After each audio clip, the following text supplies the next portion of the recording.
Welcome to video 3 in this 3-part video series where I'm sitting down with Jory Austin here in my home in Puerto Rico. We've done a series of videos about some of the really creative and fun projects he's doing and real estate investing that he's doing. And this video is going to be really unique because Jory's going to share some really cool stuff he's doing here in Puerto Rico. And guys, I live here, Jory lives here. We've been talking about how Puerto Rico is like a gold mine for real estate investing. We're going to break down some really fun projects he's doing on this video coming up. Audio Jungle.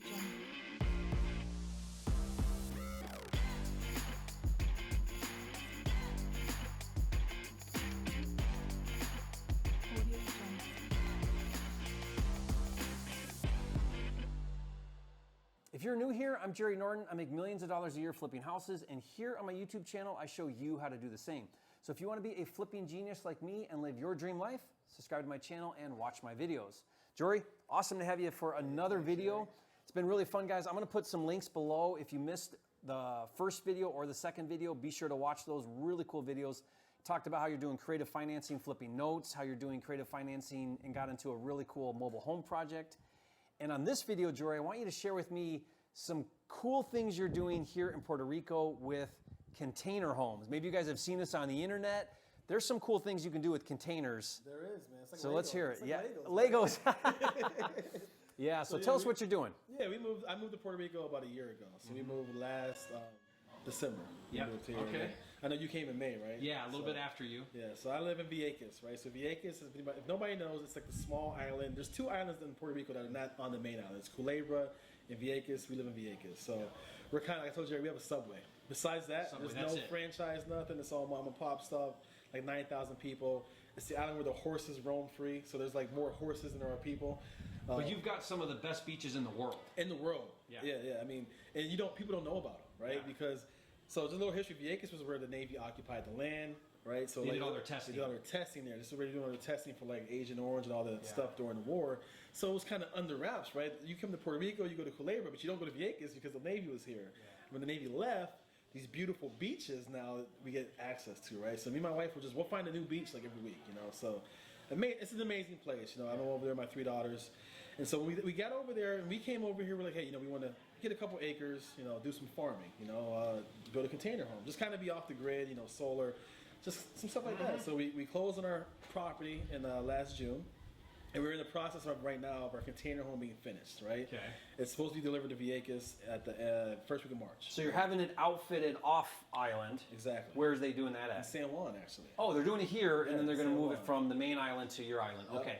What we did is we met this girl who actually went to Africa and she studied sustainable living, architecture, right? So she studied how to do containers and all kinds of stuff as far as like sustainability. And we met her, and she actually has a warehouse in San Juan where she builds them. So she builds them, and what they do is they ship them on the ferry, because I take a ferry from here back to Vieques, ship them on a ferry, put them on a tractor, and they drop them right there. And you can do multiple containers? You can do multiple. You can do one, you can do as many as you want. Because they're 40 foot, and then you can do a high. They call it a high cube. They got a high cube, which is a little bit taller. Which is another foot or something, right? And then there's 20 feet and 20 feet. So like right now we're doing 240s, right? So what we're doing right now is going to be our casita, which is like our guest house, right? Yeah. But we'll live in there first while the next one's being done. And then we're also rehabbing a house on our land too. Now I've seen them for Airbnb. They're sick. In Vieques. They're nice. And they're cool looking. So container homes is becoming a really big thing, right? Yeah. Even in the States, you're starting to see them for Airbnbs. Yeah. But in Puerto Rico and the Caribbean, they're very, very big because they're great against hurricanes. They're great against earthquakes, right? So they're very, very durable against the natural. Really easy to put together. Easy, yeah. So right now, for example, if I were to build my house with concrete and stuff, I wouldn't have had the house done for probably another year, right? Oh, so forever. the timing is a lot quicker, and the cost is probably about $100 per square foot cheaper than if I would have done, you know, just straight concrete. So there's some savings, you know, there's definitely some savings in it. There's some plus and minuses. I mean, you know, you're living in a metal structure that was a container. You know, everyone might not be able to do that. But we actually moved over here trying to get, you know, do some more like alternative stuff. You know? So to us, it's pretty cool. So the first one's just 2 containers, 240s side by side. And roughly what's an investment for something like that? We're going to be all in, and this is going to be foundation everything, about 125. 125, and give you about how much square feet? We're going to have, with the outdoor living and everything, about 900 square feet. Okay. You know, so it's not bad. I mean, and so we're saying we're doing way more custom, right? the girl who builds ours actually can do it. She does a model, which is 1 container, 2 bedroom, 1 bath, all in for about $59,000. Jeez. You know, and when they bring it in, how long does it take you to get the thing put together? And I mean, so basically, she's gonna bring it over to us because we have some more custom stuff involved. She needs about another week and a half, 2 weeks to do some more stuff they're gonna be doing, right? So right now, our foundation is starting tomorrow. Okay. So I'm going back to Vegas tomorrow. And are you doing a slab that you'll? We're doing like a slab, yeah. We're doing a slab. They'll sit on the slab. They'll anchor it in certain parts so that it's anchored and it's welded to the slab. That makes it from moving, right? So keeps it hurricane and earthquake proof. And then she'll bring it there, and they'll probably have to finish, dropping the island, the cabinet, stuff like that when they get over to Vieques. That way, it's not moving on a ferry.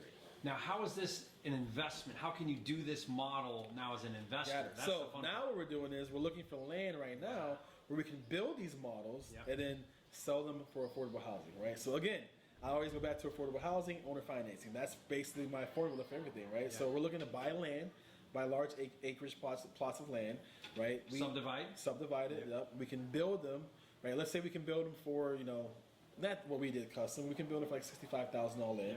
Right, we'll bring them in here into the land, and we'll owner finance them to the actual homeowners, right, for affordable housing. So, or you could do it to investors at Airbnb. Or I was gonna say, you can also do Airbnbs, right? So Airbnbs. So yeah, we're gonna do both. So we're doing some affordable housing first, and then we're gonna be doing some more Airbnb communities. But like right now, you can go buy, 5 acres, right, for. I mean, some spots you get for like $50,000, right, for 5 acres, Are some of these going to be on the water, or just whatever you can find on deals? Yeah. So we do know there is a plot of land right now that's on the water where we were looking to buy that, where we can drop them there. And if you do an Airbnb, right, which the demand for Airbnbs in Puerto Rico right now is out of the roof, right? So, I don't know if you saw this, but I saw in 2021 Puerto Rico was number 13 top vacation destinations in the world. I believe it. I mean, 13. It's a beautiful Cruise place. lines up. Everything's if you're turned from around. the States, there's no passport needed, right? You just come in. Yeah. Tickets are super cheap. Tickets are super cheap on planes, right? I just saw Frontier bought Spirit, right? And Frontier, that's saying you have to fly them, but they're like super cheap to get from the States over here. So it's very, very easy to get in and out of Puerto Rico, right? And you can do a nice, again, if you do an Airbnb, you can do 1 container, because you don't need to have anything big, right? You can do 1 container. Let's say you're like a 1 bedroom, 1 bath. 1 bedroom, 1 bath, right? Let's say you're $75,000 all in, and you can probably charge $350 a night, right? So I mean, the numbers and the return is endless if you're doing an Airbnb model. And our season here is all year. It's all year. The weather's the same all year. It's all year. I mean, our down season might be hurricane season, but unless the hurricane's coming, you're still visiting, right? It picks up during hurricane season. It gets a little more humid in the summer, but yeah. Right now it's what? It's like probably 75 beautiful. degrees. I mean, oh my gosh. The month of January and February has been insane. Like amazing, So love it here. We're looking to do that model as far as for short-term rentals and for long-term affordable housing where we're going to do owner financing on it, right? So, a lot of the big cities in Puerto Rico right now, the hot spots like Dorado, San Juan, Rincon, people, they've been priced out. Right? Millions. They've been priced out. Insane. Yeah. Because, a lot of people are just moving here and they're buying what they can buy. So the actual residents being priced out. So our goal is to go buy some land in these areas, build some affordable housing communities in those areas where the workforce, right? Because there are people who have to work there for the service industry, for everything. We'll build these communities with the homes. We'll bring in, we'll do some farming in there. We'll create communities where we'll have a farm in there. We'll have a juice bar in there. We'll have, a small little farmer's market in there. And then we'll build the houses around it. And it's a great investment. And then the best thing is opportunity zone too, right? So Puerto Rico, 98% of Puerto Rico's opportunity zone. So real quickly, what's the big tax benefit of that? So an opportunity zone means you can defer taxes, right? So let's say you sold a bunch of stocks, right? Let's say you're not even real estate. You sold your stocks. You got $1 million back in your stocks. You can just convert that into an opportunity zone fund and reinvest that into an opportunity zone as long as you hold it, right, for I think it's 10 years. 10 years. Right? You defer the taxes, or you get a large reduction on your tax base with that, right? So that's another big thing. And then you can roll into another opportunity zone. So it's a great tax incentive. Huge tax incentive. Yeah. Well, Jory, I would love to get involved on your container project. Definitely, as an investor, if you're looking for investors. Yeah, we definitely are. Like I said, we're in the beginning phases. We're talking to some government, agencies to see what, how they feel about it. We're trying to get the demand. Okay, how much is needed, right, on both sides. We already can tell the Airbnb demand, but what's the demand on the affordable housing demand side too? And then we're going to be looking for investors who want to invest in this project with us. Yeah, especially since you've got a really clear exit with owner finance. Yeah. Now you got great exits. Owner finance it out and just hold the paper, like we said, Awesome. hold that paper. So definitely, I'll meet with Jerry. I mean, we'll be over here. We'll be hanging out a lot now that we're finally here. Yeah. You're on this side. You got to come to Vieques. We'll shoot some videos in Vieques. We'll show you the farm. I need you to and show the me container around. home over I want there. to go to, what's that beach with the black sand? Black Sand Beach. Oh man, I gotta go there. I've only seen pictures of it. We'll go there and you can show me how to surf. I don't know. My daughter can show you. Okay. But Jory, that's awesome. And you know what? I'm really excited to get to connect with you. It's so fun that we're both here on the island. I want to be part of some of these projects you're doing. Thank you for sharing all these amazing things you're doing. And guys, keep a close eye on container homes. Tiny homes is another really amazing. I know they're doing that as well, some of the tiny homes. But there's just so many opportunities. And when you get in the game and you start to open up to different ideas and different possibilities, there's so much you can do as a real estate investor. You can, man. I mean, with the short-term rentals, you can do the tiny homes, container homes, even the glamping, the tents, right? Like nice little. So raw land now is very, very affordable as a short-term rental investment, right? So again, it goes back to being creative, right? Real estate's art. There's so much you can do with it. Get creative and get in the game. Like that's awesome. My podcast is called Shut Up and Invest. Quit Shut talking up and invest. That's your channel, right? Too. Yeah. Channel, Shut up and invest. I love it. Yep. Yeah. Get off the bench and get in the game. Yeah, guys, stop watching YouTube videos. No, don't. After but ours. but no, really take action and really put this in the play. The thing is I say this a lot, Jory, and we'll kind of end here. You're not, as soon as you start like making offers, to me that's the transition point from like dabbling or learning to then things happening. Because once you start to put offers in front of people, now things start to happen. Like, because someone's going to say yes, and then all of a sudden you're in a deal. Yeah. So it's really fun. It seems like a basic idea, but man, start making offers on opportunities, and you'll be amazed at how those home run deals start to happen. Even if it's offers that won't get accepted, right? Even if you think they won't just the practice the of practice and the process of doing it and talking to sellers, right? It makes you like it's easy to me and you now. I've been doing it for a long time, but like people say, hey, how do you talk to sellers so easily? I've been doing it all the time, every day for 15 Second nature. years.